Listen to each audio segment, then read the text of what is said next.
Dahil ngayong araw ay sinipag si Mr. maghugas ng kaldero kaya didiretso na rin pagsasaing. Tapos ang misis naman niya nakatoka sa pagpiprito ng isda.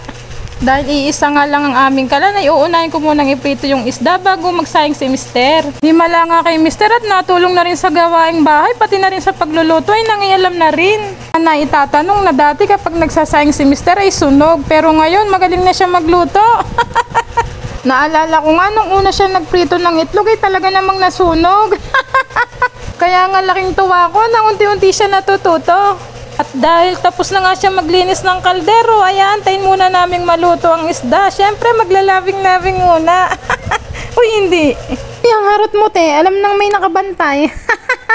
At dahil nga sa katatawa ko, nakalimutan ko may piniprito ako kaya muntik na masunog.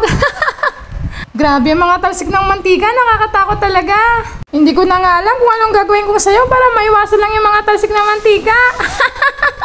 Kaya yung aking pagmumukha hindi na talaga maipinta. Grabe, napakatagal namang lutuin ng isdang to. Tila inabot na ako ng 1 linggo, hindi pa rin naluluto. Kaya kinuha ko muna yung malunggay para himayin. Matapos ko namang mahimay, ay ibibigay ko na kay Mr. para tanggalan niya ng maliliit na sanga. Saktong-sakto nga at naglalaro siya ng cellphone, istorbohin natin. Dahil ngayon nga lang siya nakakita ng daon ng malunggay, talaga namang hinawakawakan niya muna at hindi makapaniwala. At dahil nga sa kalokohan ko, muntik na naman masunog ang isdang piniprito ko. Muntik na kaming kumain ng uling neto. Hinango ko na nga ang mga isda sa kanilang kahirapan kasi nakakaawa naman.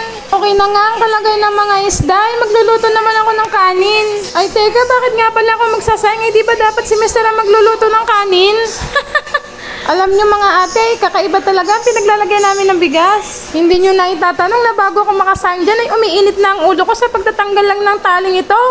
Hindi ko maintindihan ng asawa ko ba't ganito siya magtali ng bigas, nakakainis ha. Kaya nga tinawag ko siya para siya magtanggal ay tinawanan niya pa talaga ako.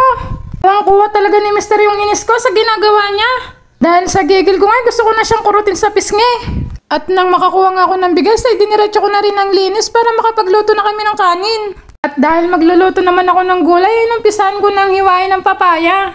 Dahil ang gagawing luto ko nga lang pala dito sa papaya at malunggay, yung diningding na gulay, yung kilalang luto sa Pangasinan. Hindi nyo na itatanong na kaya nga pala ako natutong magluto ng garini, ay natutunan ko lang naman. At dahil nga ang aking biyanan ay taga Pangasinan, sa kanya ko nga lang natutunan yung mga ganitong luto. Kaya nga kahit ganito lang klaseng ulam ay talagang masarap na. Dahil nga sa simple lang tong lutuin ay kayang-kaya nyo rin tong gawin. Maganda nga rin pala tong ipakain lalo na sa may high blood na kasama nyo sa bahay. At dahil nga mabilis siyang lutuin ay eto, ready na natin kainin. Ang subo, first bite! Sa mga nagustuhan po ang aking video ay huwag nyo pong kalimutan mag-follow. So yun lang, bye!